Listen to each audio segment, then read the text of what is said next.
Welcome to this episode of Being Human. I'm here with Ron Carucci. He is the author of To Be Honest, Lead with the Power of Truth, Justice and Purpose. He's also the managing partner of Navalent. Ron, welcome. Richie, what a pleasure. Great to be with you. Yeah, and you're joining us from Connecticut on a slightly humid day, you were telling me. I am. Yeah. So you've... I wonder if we started on the beginning, because one of the things I found interesting in your story is you started training in the arts, right? Yeah. And you've come on, we'll get into your sort of corporate career, but I wonder if we should sort of start there and then what sort of instigated the switch into what you're doing now. Yeah. Well, so it's like many careers, they always look best with revisionist history. You know, retrospective always makes sense of a bizarre career story. But I did begin my training in the arts. Learned that I bored easily. And so the idea of doing the same thing 8 times a week for perpetuity was really insufferable to me. So I went on tour with a repertory company. And once the company had a contract with the State Department and military in Europe. And so we were at Dachau, the concentration camp, doing a program that they didn't have the term diversity and inclusion back then, but this is before Germany's reunification. But had they had that term, that's what this workshop would have been called. And in the processing of the material we were presenting, it was full of State Department and military and civilians and Germans and Americans. It was quite a diverse group trying to learn how to sort of work together and live together. And I think reunification was imminent. And so I think they were thinking about how are we going to get ready for that. And so during the conversation, a young American soldier stood up. He probably wasn't much older than me. And he said, "I'm really just so tired of being trained to hate." Mm-hmm. And I remember thinking in the back of my mind, how did something we did up here make him think that? I was fascinated by it. So after the program was over, we processed that for a little bit. I wanted to know more. And so I approached him and said, "Well, listen, we're in Munich. Want to go for a beer? That's what we do. It's Oktoberfest, right?" So we went out and we stayed out for hours, and I was just enthralled by his story and by what he learned and by what he was thinking about himself. And I don't know that I knew it at the time, Richard, but I think that was the pivoting point in my career where I realized, telling great stories is interesting, but engaging people in their stories and helping them tell a very different version of their own story, that was fascinating. And I would never be bored doing that. And so I think that's when I began to make the pivot toward what initially was clinical psychology, and then I went to org psychology and entered my field of doing organizational and leadership work. Right. Okay. So you hung up your your acting career and retrained, right? You went back to I retrained. I'm not sure that I hung up my acting career. I think I just took it with me in a different form. Right. Okay. Yeah. And then you got into organizational psychology, and then it's been obviously a winding path into this theme, which is obviously now close to your heart. This point about honesty. So what why the attraction to that in particular? Well, so a couple of thoughts, but I think I've spent my whole career really making organizations more honest. We do pretty forensic diagnostics. We bring in data and voices into the room and force leaders to think about themselves and apologize for the dog. No, it's a good contribution. Loving the dog. And so I feel like I've been holding up mirrors to leaders and about their own behavior for my whole career. When I wasn't looking to write a book on honesty, but when we did the research, right? So we had a 15-year database of more than 3,200 interviews that we had done. We ran the analysis, and we used a really sophisticated AI tool in IBM Watson's suite. And so this time around, unlike our last 10-year study, which was at that point 2,700 interviews, we went in with a hypothesis. This time, we decided to say, if the intelligence is that smart, let's ask it to tell us what we should be asking it.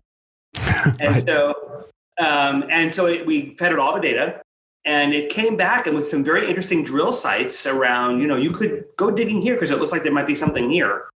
One of them was on honesty. One of them was on some correlatable factors that would tell you under what conditions people would tell the truth and what conditions they wouldn't be, which of course really lit up my curiosity. And so we went back and did that analysis. And when it came back so provable that there were these at least four, I chose these four to focus on, places where organizations were taking otherwise honest, good-hearted people and turning them into liars, and that we could prove it, and even more importantly, we could prevent it.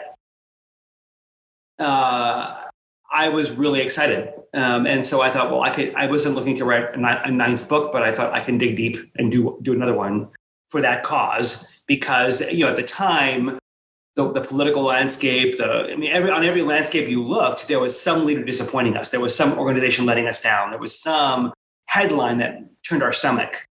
And I thought, we have to do better. We just have to do better. And now we can prove that we can.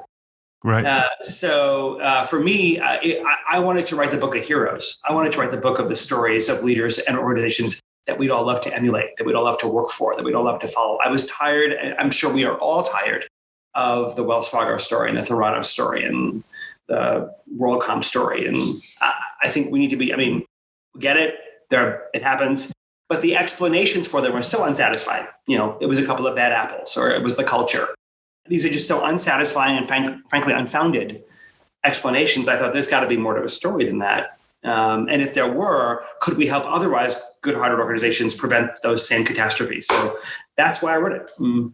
Yeah, that immediately resonates. I just think of my own experience. I was working for Arthur Andersen, the accounting firm, when it blew up with everyone. So I went, I have a personal experience of that, right? And it was blamed on, the corrupt partners and sort of broad statements about the culture and so on. But yeah, you're right. Nobody really, got to the bottom of how the hell this, accounting firm managed to wind up so corrupt with one particular client. Yeah. So, but that's interesting. I don't actually have, that's pretty unique, right? First of all, hats off you for the diligence of keeping all of those conversations that you'd had with those executives over the years, being able to, and then having the thought to spin it into something like Watson and just being open to see what it threw up. Yeah. It's funny. I think we all have Rembrandts in the attic, right? And I remember maybe 7 years ago thinking, when AI started to come into its own maturity, and I thought, we are sitting on more than a decade of data, of incredibly confessional, intrinsic, vulnerable, tell-it-all interview transcripts from all the diagnostic work we've done. And I thought, what kind of meta story would it tell? There's got to be one. And then if I could statistically sort of quantify what it was saying, wouldn't that be cool? But at the time, before our last book, Rise to Power, I didn't know if it could be done. I just thought it would be cool to try. And we found a partner, a research firm that used IBM Watson's tools. And when it came back with, I didn't have a concept that it actually reads the data. It's not a word search. It's actually reading it and making intelligent use of it. So when it's reading 10 years of stories from 214 organizations, it's making meaning of it. And when it came back and the analyst team that was working on it said, well, here's what it's saying. I'm like, oh, that's so creepy. It's really so cool, but it's really kind of creepy. It was powerful. Now, at the time, Richard, we had no idea what we had. We had absolutely no idea what we were sitting with. A year after that book came out, we published the research in our HBR, and it blew up. It was actually one of the top 10 articles of the year back in 2016. And we were flat-footed. We were like, what do we do? We didn't know. So this time around, I learned my lesson. And so I assumed that the same findings in this body of research would be equally as resonant, because they were so born from the roots of so many minds and hearts, that we published it early. And indeed, the factors definitely poked a lot of and provoked a lot of discomfort in the way we wanted them to. Yeah. And it's, well, one of the links I'm making in my mind is Gary Hamel's book Humanocracy. I'm not sure if you're familiar with that. And he has this concept which I love of the recovering bureaucrat, right? So he talks about these cultures that have become dysfunctional in some way, right? It's these bureaucracies have encultured people to play these games that they feel so much shame about. They can never really get out of them because they can't talk about them to break the spell. And so he talks about a bit like if you're selling a 12-step program, the first step is take a a fearless moral inventory, right? Of all of the ways you played games in the bureaucracy in your organization. And you talk about something similar in the book. And what's interesting to me is you make this point that we're instinctively honest, but we have to make an effort to lie, right? So, and that we can, any one of us can become encultured to lie, right? So it seems to me like we find ourselves in these organization cultures that kind of turn us into liars. Yes. And it's sad because the conditions that cause it are sitting right in front of us. And there are conditions that we all just sort of turn a blind eye to, like, oh, that's just an organizational nuisance. When the leaders sit around and sort of BS each other about strategy and claim to be aligned, but they know they're not, or they don't agree on it, or they're not even sure they can execute it, they think, oh, that's just part of being political, or that's just part of being polite. And then when you go to cascade that to the organization, you fragment it into a million pieces because everybody takes their own version of that identity and tries to embody it. Well, turns out by doing that, it's not just the normal byproduct of silos or the normal byproduct of working at scale. It's actually inserting risk. Because when your actions and words don't match, when you are not who you say you are, you say we're this mission, we're this vision, we're these values, we live this purpose, and then you actually don't. You're now 3 times more likely to have people lie, cheat, and serve their own interests first. By contrast, when your actions and words reasonably match, when people believe you are who you say you are, when people recite your mission and your employees smile and not roll their eyes, now you're 3 times more likely to have people come and tell you the truth and behave fairly toward each other and serve your greater good or your purpose. So that's just one factor. So it's no longer okay to just turn an eye to, oh, that's just what it means to work in this company, or that's just who we are. That's, or to write off your own duplicity as an idiosyncrasy that people will forgive you for. It's not. Those are the petri dishes in which the ethical misconduct and fungus are growing. And that began many years before Arthur Anderson and Enron, right? These things did just suddenly happen. People at Enron didn't wake up one morning and say, hey, here's a good idea about how to sell different energy. 5,000 people didn't wake up at Wells Fargo one morning and say, oh, I've got an idea on cross-selling. These things need time to fester. They need time they need to use your word. They need to be enculturated. And over time, I love Dan Ariely's line, it's called what the hell effect, right? What the hell? I've already gone this far. I might as well get the most out of it that I can from cheating, and yes, our brains are hardwired for honesty. Our bodies and our minds and our souls are far more healthier when they are honest. Unfortunately, our brains don't come equipped with a button like our cell phones do that says restore factory settings. And so once I'm into that culture and the line starts moving, I will eventually succumb or I'll go. And we have slippery slopes. We don't have slippery ascents. And it's a sad reality. And organizations by these factors, these everyday conditions, and how we treat accountability or how we treat governance and transparency or how we work across borders, right? These conditions are just sort of relegated to typical organizational nuisances. It's just like, well, that's just working in it's the politics. It's kind of part of the job, right? Yeah, that's how we rationalize it, isn't it? Deal with it. Oh yeah, they're a pain in the butt over there in that department. Just work with them. Well, now what we know is those are spotlights that are screaming. They should be on red alert saying, these are risks. These are risks. These are risks. You are inserting risks into your. But you know what, Richard? Scandal avoidance isn't the reason to want to get better at this. That's not the reason to do the work, because you might avoid a scandal, but so what? But what we also learned, under the most honest conditions, again, honesty being defined as truth, justice, and purpose, right? So we learned that in our brains, and we learned in the research and the data, that it's no longer sufficient not to lie to be called honest. You have to say the right thing, do the right thing, and say and do the right thing for the right reason. But that's how high the bar is. That's how high the bar is, because that's how low the experience has dropped, right? So our expectations go higher because our experience has gone lower. And so hang on, I think I'm not quite following that. So say the right thing, do the right thing, and do the right thing for the right reason. Yeah. So truth, say the right thing. Yeah. Justice, do the right thing, and purpose, say and do the right thing for the right reason. But what's the distinction? But if you're doing the right thing, aren't you by definition doing it for the right reason? Like, so how many times, Richard, have you heard people say, let's cut costs so we can make the quarter. Right. No, your costs may be bloated. That isn't the reason to cut them. Okay. Right? So there's plenty of people who would say, "Oh, we did the right thing for the wrong reason." Right. And is that okay sometimes? Well, that's between you and your conscience. But what we know is that in every performance metric you could care about, cost of goods sold, profit margins, market share, share price growth, EPS, employee satisfaction, customer satisfaction, brand loyalty, genuinely purpose-driven companies that live by a set of principles they can prove far outperform their peers and competitors by enormous factors. We checked every single metric in the whole ESG world, right? In the human performance world, in the neuroscience world, on any metric you would care about. Humans and organizations perform at their absolute best in the most honest environments.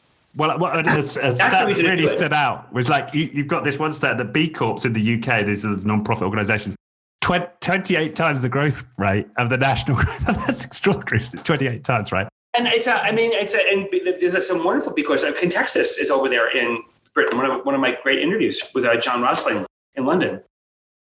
So that's the reason to do this, right? To say I'm leaving human souls on the table. I'm leaving money on the table.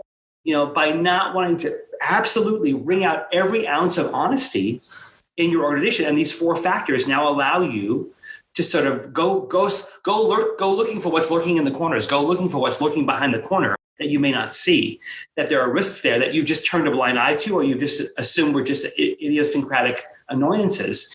Now you have a spotlight. Now you have a particular lens to go looking at your organization through and saying, wow, that's not okay. Or right. The next time you're in a meeting, it's a quarterly business review, and it's somebody's up in front of the room and they're sort of justifying what happened the last quarter and forecasting what's going to happen in the next quarter. And everybody in the room is going, this is such crap. But they're smiling. And the closest somebody might say something would sound like, wow, Bill, interesting forecast. But everybody knows what it's code for, right? And that's in America. Just think how more diffident we are in the UK. You guys need to be a little bit more pulling of your punches over there, right? So that's not okay, because everybody's going to go out in the hallway and have the real conversation, or they're going to go to the urinal and have it over the urinal. And you have to now tell yourself, wait a minute, I just increased my odds of widespread dishonesty by a factor of 3.5. How many meetings are people walking into where they don't believe the data that's being presented? They don't believe their voice of dissent is welcomed. They know you don't want them to push back on them. They want you to tell you what you want to hear. And that's what they do. That's not okay. It's no longer just polite or politically correct. You now have to look at that as, yep, I am intentionally allowing risk to fester. Because once you've told people, around here we say one thing and do another, or around here we don't really tell the truth in meetings, you've now said that's okay. Well, they're not going to contain those behaviors to just your failures. They're going to apply them to their own behavior. They say, well, that's what we do around here. I guess that's what we do around here. So that's how I'm going to operate. You've now unleashed it across your enterprise. And we now know that those are predictors of honesty or dishonesty. Yeah. Okay. So we've talked about, so the definition of honesty is saying the right thing, doing the right thing, and then saying and doing the right thing for the right reason, right? But then these 4 factors. So just to nail it in, what are the 4? So the first one is be who you say you are, right? Actions and words match. Your statements, identity, and promises have to match your behaviors. Justice and dignity and accountability.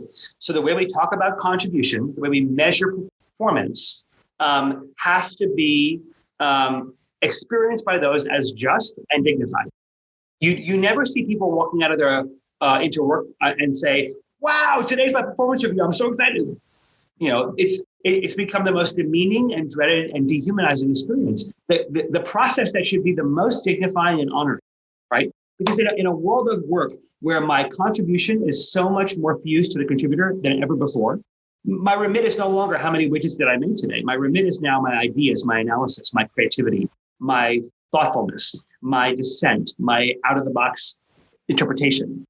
So when you talk about my work, you are talking about me. You cannot say it's not personal. And so if I experience that as unjust, if I experience that as if that my chance of success, no matter who I am, is not the same as everybody else's, that I'm not in a privileged role, I don't represent a privileged identity, that somehow the bar is stacked higher for me than others. Now you're 4 times more likely to have people behave unfairly and be dishonest. Versus if they are experienced that way, you're now 4 times more likely to have people behave fairly and tell the truth. And the last one was cross-functional partnerships, right? So the inevitable rivalries at the seams, sales and marketing, supply chain operations. Pick your border war. We now know that if those seams are not stitched well, if those relationships remain in intractable conflict, not the healthy tensions that normally exist there, but unhealthy conflict, if that's unresolved, now you're 6 times more likely to have people, because now when we fragment the organization, we fragment the truth. So now it's no longer about it's my truth versus your truth. It's dueling truths. And now the only goal for me is to win, right? At whatever cost. I don't really care if it's true or not. So, and the interesting thing about this statistical models, Richard, is that they're cumulative, right? So if you suck at all 4 of those things, you're now 16 times more likely to put yourself in one of those headlines on a newspaper in the London Times that you never wanted to be in. Right. Or get reasonably good, because we tested the models to make sure they were not all or nothing. That if you increased, for example, transparency in decision making by 20%, you get like a 12% kicker on honesty, right? So there are continuums. So learn to be reasonably good at all 4 of those things, and you have up to 16 times more of a likelihood that when you need people to tell you the truth, you're going to hear the truth. When you need your people to treat each other fairly and well, they will. And when you need to rally them to serve the greater good of your organization, they will. And these are all factors well within a leader's control. Yeah. They're not easy to fix if you become accustomed to behaving otherwise, but they're fixable. They're very straightforward. And the book, I made sure that nobody could read this book and have an excuse for not knowing what to do next, because every chapter I fill with, here's 40 ideas for how you can make this better. Just pick one and start. And so my hope is that people will go, I could do that. I could try that tomorrow. Yeah. One of the examples I liked was, and I've not got the name of the woman you were working with, or I think is a pseudonym in any case, but where you're dealing with one divisional leader. She's got like 4 VPs, and you encourage her to, and they've got a problem with their staff satisfaction, right, or engagement scores. And you encourage her to go ask her VPs to find out what's going on and to sort of pick it up from there. I thought it was a good story. So Angela is a wonderful leader, very hard driving, a very large apparel company. She was a winner. She was the top. She was a driven performer. And the engagement data comes back, and it's got a blip on, like a really significant blip on employee development, my sense of career development, my whatever. And she was ready to sort of commission HR to go find out what's going on. I want studies and I want research. And I'm like, whoa, stop that. Then they're just going to tell you what you want to hear.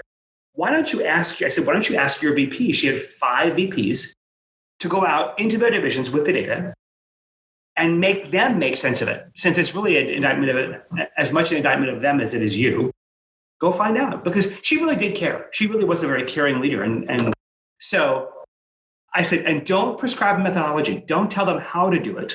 Just tell them to do it. And let's see what they come back with. So 2 of the VPs come back and it was in this debrief meeting, and they basically announced, we told everybody they were wrong. We went out, we presented all the reasons why we're actually really good at this stuff, and now they get it. And I'm like, that's interesting. 2 of the VPs went out and come back and said, we couldn't find anything. We asked people, do you think we suck at this? And for some reason they said, no, we don't. So we really couldn't find it. So we just don't think we think it's some blip. We don't think there's anything to it. And a 5th VP, her name is Helen, she decided that she knew there was something to it. she went out and conducted her own for what she called listening circles. And she went around and she just said, look, our intent is to really make sure you feel valued and helped and supported in your careers and your development. And clearly the data is telling us you're not. So what's going on here? And she got an earful. And it wasn't so much that they weren't giving people opportunities to go to training or to advance their careers. They just weren't doing anything with it, right? So, you'd be scheduled for a training program and you'd be called out of it to go do something else, right? So they were so performance-driven and so priority-driven and so metric-driven that any of my well-being, barely made it to the top of any list, and there was never any time to do it. And you never asked me about it. So Helena reports this all out, and the other 4 VPs are ready to pounce on just sort of, oh, what kind of crap is this? I mean, you got to be kidding me. And I'm looking at, and I know that's what Angela wants to do too. She wants to dismiss it. And I'm like, don't do this. Don't. And we had a little break, and she realized that she had been given an incredible gift by Helen, right? A bit of data she would never have heard. And that there was a cancer growing in her organization that she was unaware of. And so she went back and she chewed out the 2 VPs. She goes, she said, I was so excited when you came back with that data until I realized what it must have been like to sit in the audience and be told I was wrong for thinking what I thought. And the 2 of you were just lazy. And she thanked Helena for doing it. She said, you know what the 4 of you are going to do? And I'm going to go with you. We're going to go do what Helena did. We're going to go really listen to people, and we're going to get the information we need.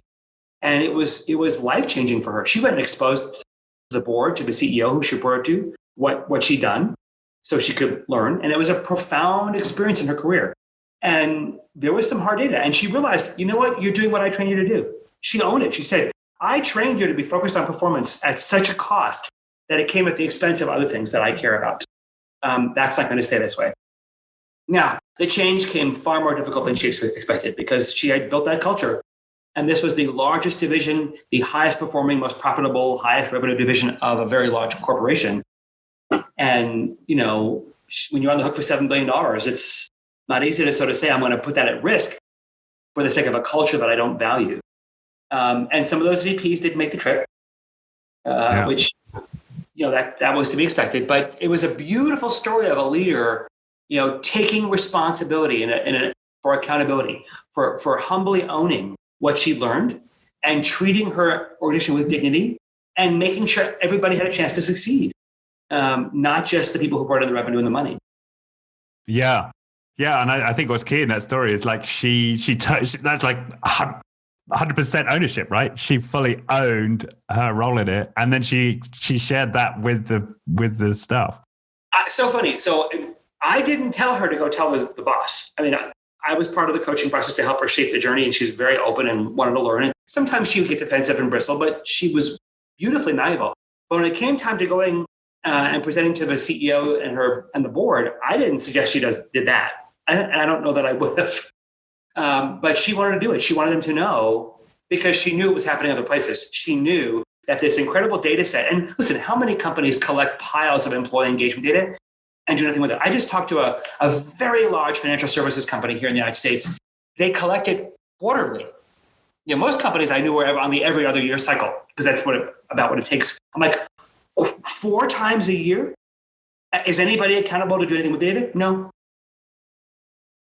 By the time you get to the 4th quarter, you haven't even gotten to the 2nd quarter's data yet. What message could you possibly be sending your employees by asking them 4 times a year how things are going and what they think, and having them see no evidence that you did anything with it? What could you possibly be saying to them? And I'm like, wow, that's impressive. Yeah. Yeah. And it feels like it's all from the head though, isn't it? It's like, let's get the data, let's work out the remedies that we need to implement in order to deal with this, problem with the data. Let's roll it out and communicate the plan. But just to stop and go listen is so countercultural, isn't it? So many of these women. And more than that, it's ludicrous, right? How could you possibly, this is a big company, right? Thousands and thousands of employees. How could you possibly act on data 4 times a year? But and it's the honor system. Do you think the leaders that got bad data are out there trying to figure out what they did wrong when their metrics are first of all competing with other departments' metrics that they have to work with, and second of all, there's no sets of priorities, right? There's no clear strategy from the top that says these are the priorities. So everybody's off to fend for themselves. What is it you think they're going to do with that data, right? I mean, unless you've got an incredibly noble, conscientious, deeply values-driven leader who's like, I'm going to get all over this data, which might be 1 in 50. What is it that's happening with the data? And so, rule number 1 is never collect data or ask anybody for input you don't intend to use. Yeah. That you can't demonstrate how you used it. Mm. Yeah. But also think about how you collect the data, because obviously in your example, surveys are one thing, but going and listening to people is a very different level of engagement. Yeah. Well, I think that, you had to do it, right? You now had, if she chose to believe it, you had disconfirming data about what you believed, right? Yeah.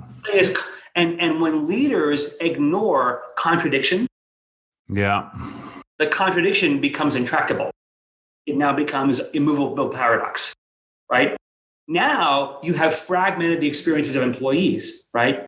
You've told them they're experiencing one thing, but they know they're experiencing another. Now you have this sense of stress, this sense of shame, this sense of confusion that you're living in an alternative universe up there, and you're telling me that that's what the universe is. I'm seeing something different here, but you seem to have no interest in my version of the world. But what employees conclude is not that you're just out of touch. They conclude that you're duplicitous. They conclude that you know what's really happening here. You just don't want to talk about it. The actual truth, which is that most of them have no clue. Most leaders are really obtuse to what's happening on the ground below them. And they believe that because I'm a leader and I've declared this reality to be true, therefore it's true. Mm. And that my declaration in and of itself has made it so. I don't know why they would believe that, but most of them do. Most of them are not nefarious, scoundrels trying to put a ruse on people. Some are, but very few are. Most of them are just believing that up from their ivory tower, what they want to be true, what they believe to be true, and what they intend to be true actually becomes true. That's dishonesty, right? To not go test your assumptions, to not rigorously bring facts to the table that bear out your assumptions. That's the definition of deceit. Mm. Yeah. It's certainly the definition of self-deception. Right. And I'm just contrasting that with the story of Satya Nadella from Microsoft and the way he asked the question or how to forming mission within Microsoft. Do you want to talk about that a bit? I quite like that. It's a wonderful story. I mean, Microsoft was and Kathleen Hogan was such a generous partner to learn from in this. But he knew, and you can read about this in his book, Reclaiming the Soul of Microsoft. He knew that he was inheriting a fairly broken-souled company, right? That was competitive. And I had consulted there for many years. We actually had to walk away from him as a client because we were being so ineffective to try and change culture there. They were so competitive, so cutthroat, so individualistic, brilliant. I mean, they hired the most brilliant people from the same 6 schools. And we just couldn't make headway. But he knew that to change that culture he was going to have to dig really, really deep. And so he took his senior team off, to an offsite, not around a conference room or conference table, but they sit around couches and comfortable chairs. And he said, I want to flip the script. I want you to believe that Microsoft works for you. And I want to know how you intend to use Microsoft as a platform for how you will live out your purpose in the world. What is the impact you will bring to the world? And how will we play a role in that? Because he knew that 140,000 employees were going to have to think the same way, that their own impact in the world to change lives technologically at scale was going to have to be their individual passion coming to bear to leave their mark on the world. And so he knew he was going to have to start from the top. And they have become such an incredibly purpose-driven culture. And every week he does it. He did a thing called Research of the Possible. And he would have leaders from all over the company bring in these phenomenal examples of things people were doing, inventive, innovative, creative things. One lab in London, in their Microsoft office in London, created a way for a woman. She had Parkinson's and she was a school teacher and she couldn't write. So they created technology that allowed her to teach her students and write. without her tremors, right? And these kinds of things were unimaginably happening all over the company. And so they wanted to make sure they were gathering those to demonstrate this is what we're here for. And it's gone. I mean, the speed with which he's done it is pretty remarkable for a company that size. But the culture they're becoming and continue to evolve. And Kathleen told me, she says, we're never going to be done. We have to earn this every day. And they mean it. I mean, there's a level of humility and intellectual curiosity there that's just extraordinary. And they will keep going, and they will become such a wonderful example of what it means to shape a culture at scale that we'd all be proud to work for. Yeah.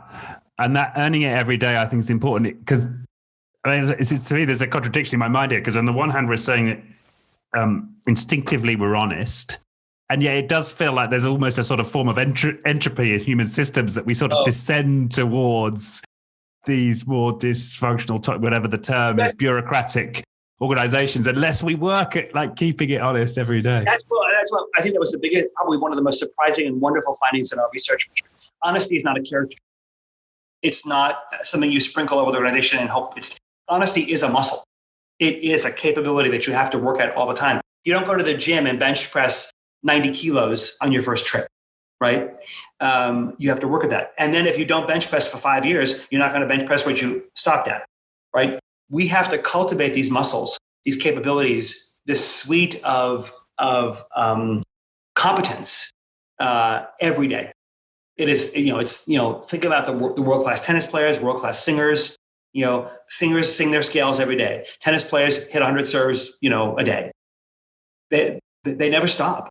And so honesty is something we should all aspire to be world-class at for so many good reasons. And if that's what you want, assuming that your honest intentions are the same as your honest capabilities is foolish, right? I intend to hit 120 mile an hour serve into the corner of a box is not how Roger Federer thinks.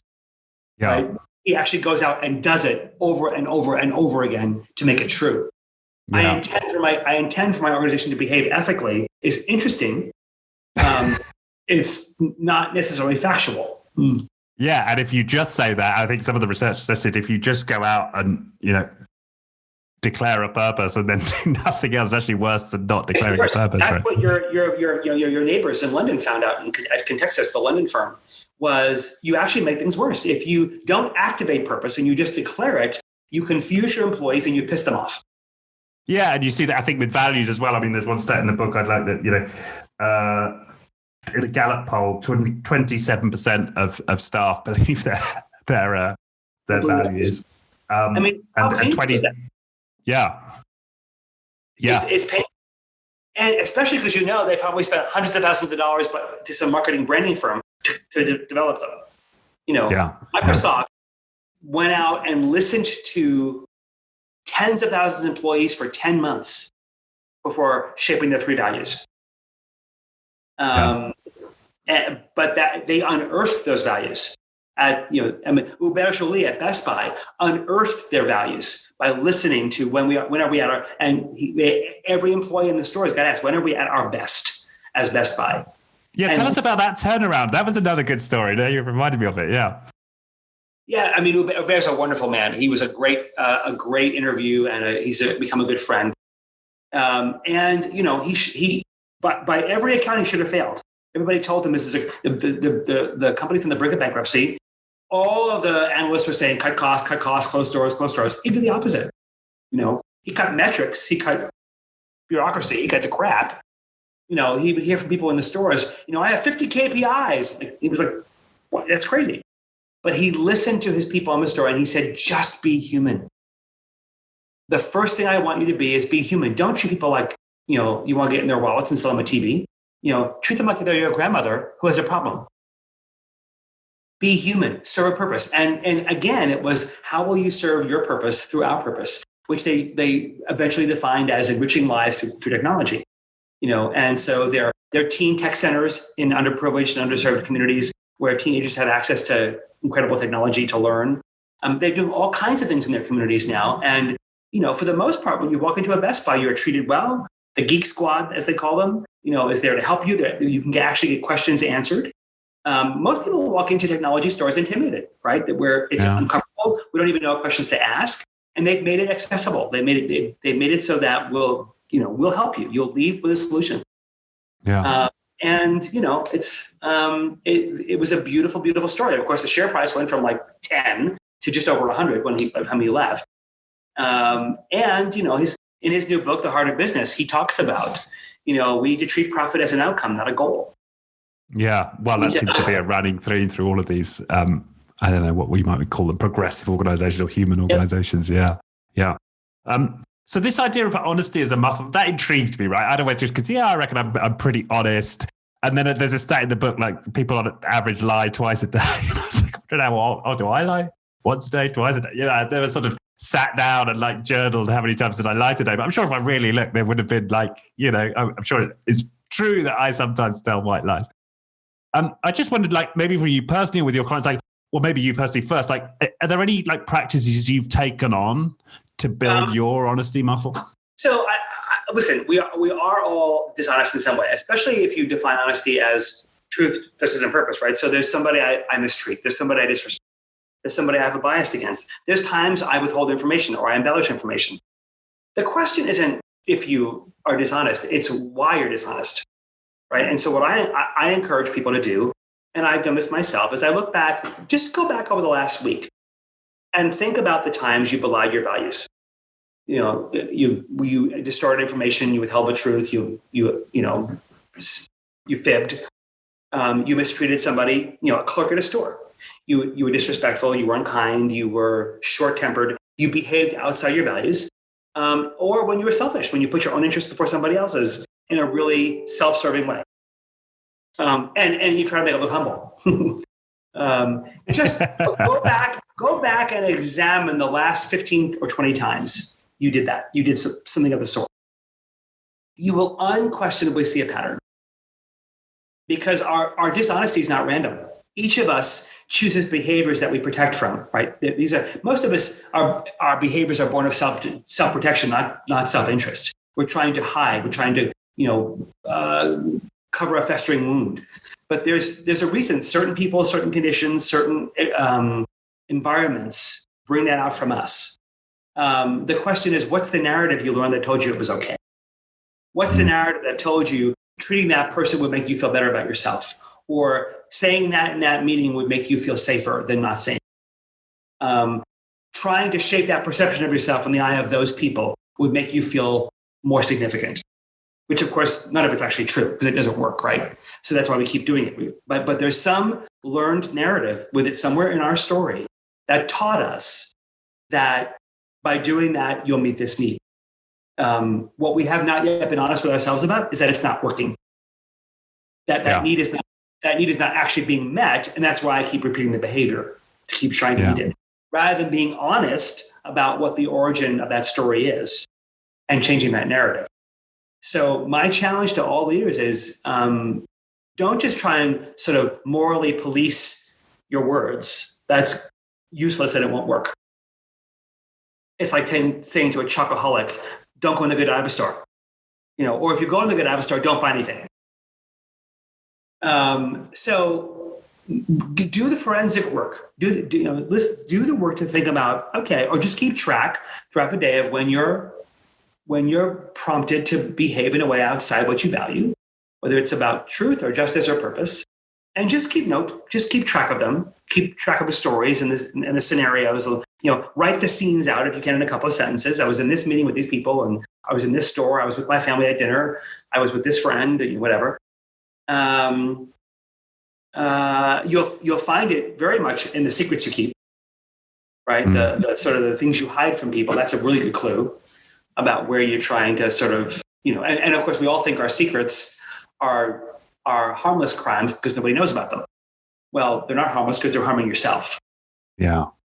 And you're depriving the world of access to a part of you, right? So people you say you claim to love dearly don't love all of you because they don't know all of you exists.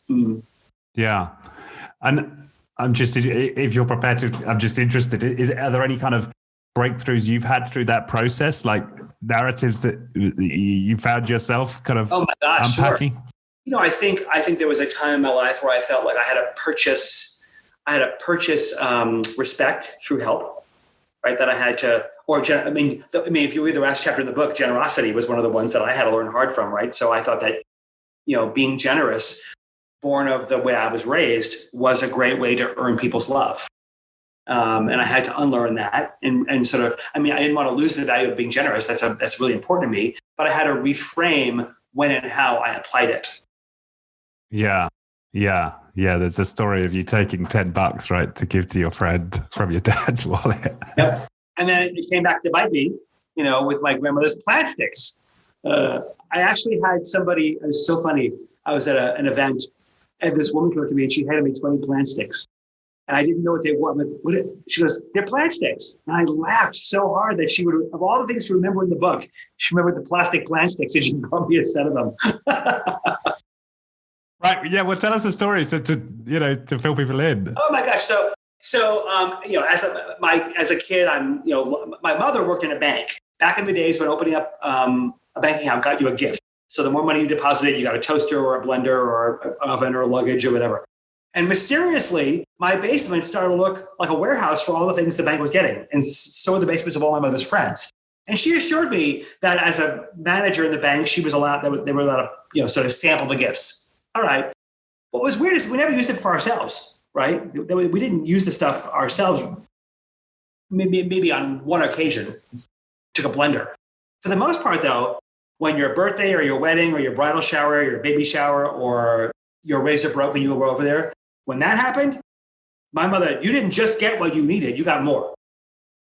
So, this is I was raised Roman Catholic at the time. And so, charity was a big tenet of our faith. So anyway, this was how we lived our life. The sort of a Robin Hood mentality made sense to me. And I was certain that if God would work out God had bigger things to worry about than the technicalities of my understanding of charity. So one day I come home from school and my mother and grandmother call me in the kitchen. My grandmother lived with us. And my grandmother had a plant cart in the living room where every year, Mother's Day, birthday, Easter, we all vied to give her the biggest plant. And it looked like at one point we should have deforestation in my living room. It was just it was like a rainforest. And, back in the day, plants came with these little ornaments, like little plastic stick that said Happy Mother's Day or a little bear or a little butterfly. And one day, so I come home from school and my grandmother called me into the kitchen and they're stirring. She goes, where are they? And I'm like, where's what? Where are the plant sticks? I'm like, what are you talking about? We know you took them. I'm like, why would I take plant sticks? I have no idea where they are. But they were certain I got it. And I even at like 12 years old, I'm realizing, oh my God, this is coming back to bite me. My sense of Robin Hood generosity is now coming back to roost because I'm now being accused of doing something I didn't do. Well, this went on for several months. I got the call. My grandmother used to have cold vegetables ready for me to come home from school. She asked me about my day. We'd watch game shows together, and I was getting the cold shoulder. And my mother would say things like, if you just admit you took them, she'll forgive you. I'm like, but I didn't take them. About 3 months into this, I come home from school and my grandmother calls me in the kitchen. She hands me the phone. And it's my aunt. And my aunt says to me, I'm so sorry. She just told me what's going on here. I took them. They're bad for plants. They hurt the drainage. They hurt the roots. So when I was there for whatever Easter, I just took them and threw them in the garbage. I didn't tell anybody. So I took them. And of course, I immediately start calculating, what can I get for this? How can I make my grandmother pay for what she's done? I'm like, okay, wait, no, don't do that. And plus, I missed her. I missed being close to her, But I realized generosity without honesty isn't generous, right? It was an interesting sort of reversal of fortune lesson for me to learn that generosity is great, but it has to be accompanied by honesty. It's not going to. You're not caring for anyone by being generous at the expense of integrity. Yeah. And so that's something you've learned to... Years of therapy, years of coaching, years of my own journaling work, to now know that, I still want to be generous. I still want to be abundantly and even sometimes extravagantly generous. It is such a joy to, flip somebody's life on its head by, buying them plane tickets to see their mother when they need it, But now what I do, Richard, is, and we do it, my wife and I give a lot of money away. It's just part of our own faith and our own life. I don't advertise it, but I'm much more scrutinizing my motives to say, why am I doing this at this time for this person? And am I certain that it's not motivated by some other need? So a sense of obligation, a sense of guilt, a sense of purchasing admiration or purchasing respect. Am I certain that this is truly born from a need to be generous to somebody else and not a need to care for myself in some unhealthy way? Yeah. No, that makes sense. And I can think, as I wrap my brain, I can think of moments where I've, actually done done the right thing for the wrong reason, right? I've been generous, but my motives weren't 100% pure. But the other thing you're pointing to here, which I think is a common thread through, this broader topic of organizational change or organizational transformation, is that the vast majority of the leaders who take on this culture change work or transformation work are doing the work on themselves. And I think it's inescapable. Like you've just talked about therapy, journaling, coaching. Can people cause shifts in organizations to become more honest without simultaneously working on themselves? It's going to be tough. I think it's more effective to do it together. Do it as a team. At our website, tobehonest.net, there's an assessment tool. How honest is my team? And it assesses you against the 4 dimensions. You can have your whole team complete it, and then check and see, are we being honest to each other? I think, personal transformation happens at its richest place in community, right? You can't go away. It's why you can't take alcoholics out of systems and go fix their alcoholism and put them back in a dysfunctional system. It doesn't work. And so I think the interplay between our individual transformations and our collective transformations have to work in a symbiotic way. Right. And be mindful of that. Now, it can be a microcosm. It can be you and your team or department apart from the entire enterprise. So you can put a bubble or a protective coating around, a subsystem if you need to. But it's going to be very difficult to manage one without the other. It's certainly going to be very difficult as a leader to prescribe change in your subsystem and not change yourself. You're not going to be, comfortable or successful trying to change transparent governance and make decision making more efficient if you're anxiously indecisive. Yeah. Right? You're not going to be comfortable building a team if you're a highly individual competitive person. And so you have to really weigh and the problem is for many leaders, they've been so rewarded for certain types of behaviors that have gotten them where they are, that they just assume that we continue to repeat that success or doubling down on that skill set is what's going to keep them successful. And of course, often it's not. What set you apart as a rugged individual on the way up, that same rugged individualism will not cripple you when you're guiding an enterprise or guiding a large part of it. Yeah, no, that's a great point. And the other point that you make in the book, which I like, is just the sheer level of investment in making this change for a lot of organizations. And that immediately resonated for me in my own life. When I've had to take on my personal dysfunctions, I've paid dearly in therapy fees and time off work, time off earning to do the personal work. And one story I liked was with Blake. I think so, and the cost of the transformation. And I just wonder if you could share that story, just in terms of what it can take sometimes. Well, so I said, thanks for bringing that one up. It's a fabulous story. Blake's he's such a good man. He inherited a mess, but what it shows you is the cost of cosmetic change, right? So this is a company that had blanketed over a bunch of festering septic dysfunction with a bunch of new values, and they sort of white coated the organization on the walls and the screensavers and with these sets of values that everything in their system belied. And so, when Blake started to try and push on the enterprise, and it was a giant food company that lost its way. It had lost its sense of it. It wasn't competitive. It had not stayed relevant in many categories that were evolving and changing or, dying. And they were just grasping for straws. And so, he realized that, our value of respect was being, and what happened is the values get weaponized, right? So now if you wanted to kill a rival from a job you wanted, you simply had to say, they're just not living the values. or they're not living the principles. So they became these weapons.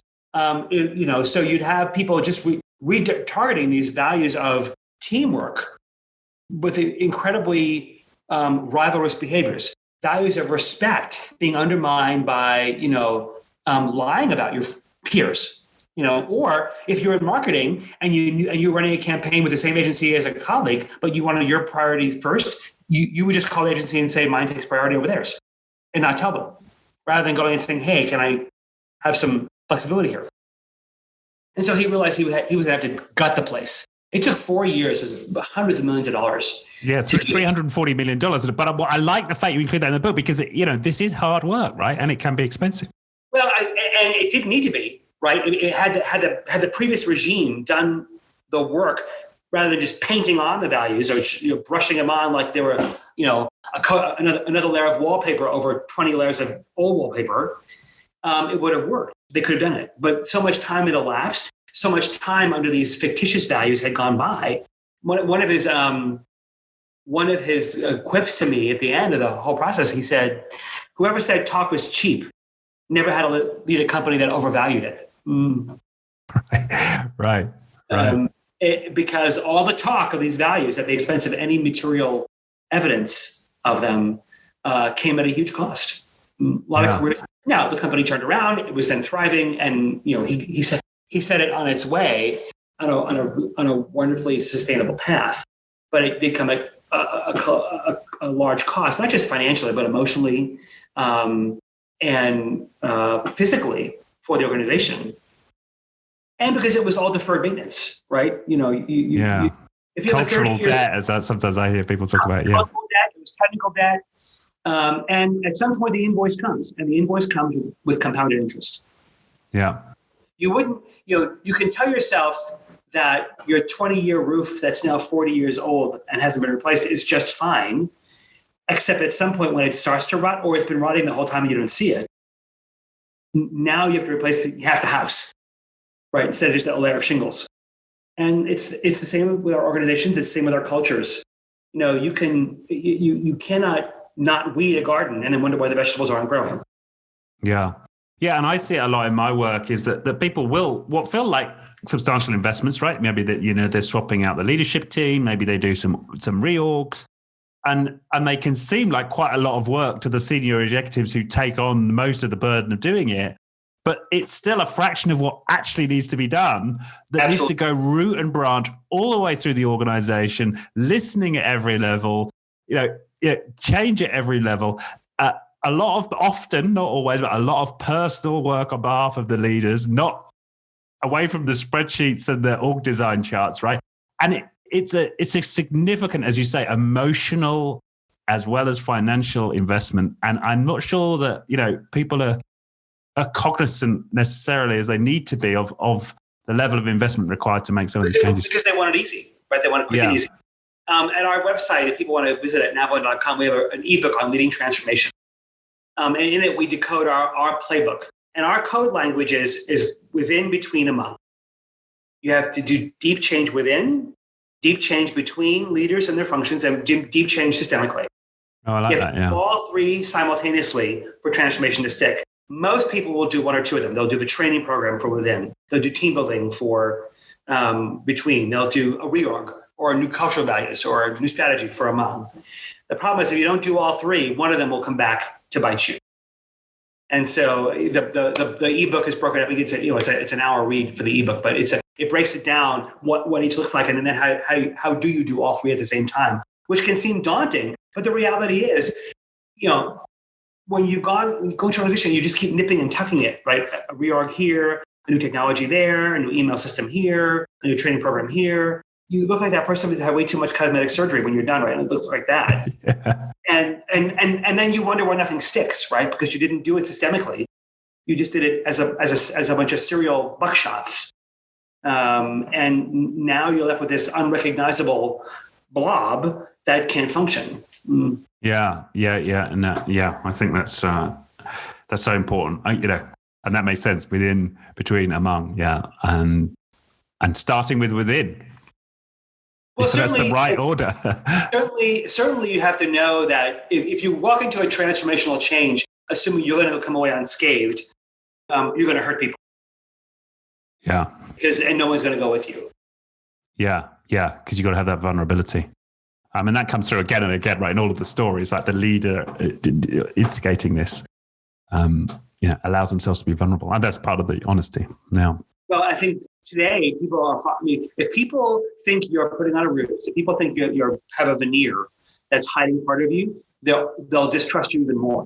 I mean, leaders today, sadly, leaders start distrust. You start in the ring, and you have to earn your way into the black for trust. And if you don't understand the role of your own vulnerability in that earning of trust, you can't campaign your way to trust. You can't promise your way to trust. That's why we don't like politicians. And so if I have to discover and point out your imperfections before you do, we have a bigger deficit. You need to tell me about where you're not perfect before I discover it, so I know that you're aware of it. And then you need to show me how you're working on it.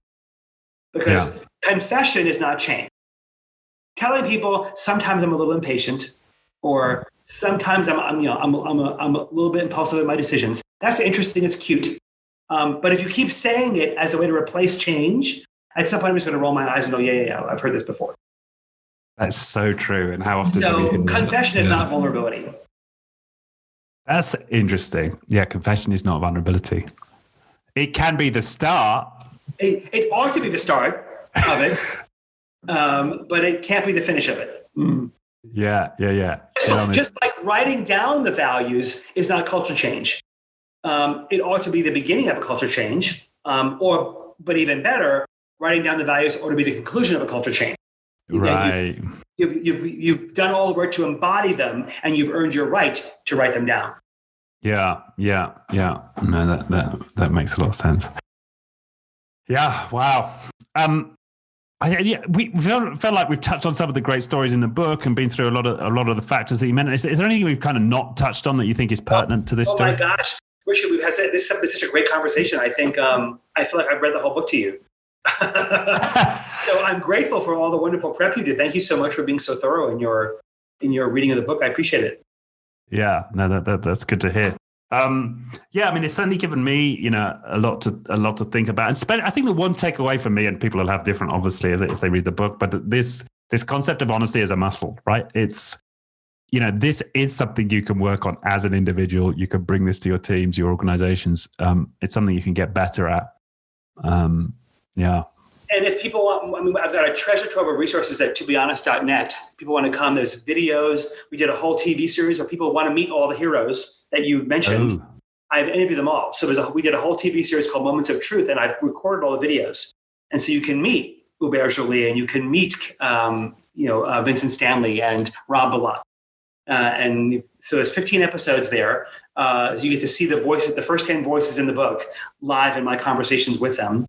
And there's also a couple of other co-hosts I have, Khalil Smith and Jared Chappelle, do segments on voices, finding your voice, and a segment on everyday justice. So how do you create fairness in your own community? So they're all 30-minute episodes, but they're packed with stuff. So all that's at tobehonest.net. Right. And then the book itself. Brilliant. Right. Well, this is just a treasure trove of resources for people who resonate with this. Awesome. And then, of course, you're a Navalent for people who want to reach out and, want to help with this stuff, right? Yeah, please do. And follow me on LinkedIn and Twitter, too. Please stay in touch. Okay. Well, this has been fantastic. Thank you, Ron. It's a pleasure. Thank you so much for having me. What a great conversation. For giving up a sweaty morning in Connecticut. It's a pleasure. It was an absolute pleasure. Good. Thank you very much. And we'll put all the links in the description to the show. Thank you. Thank you.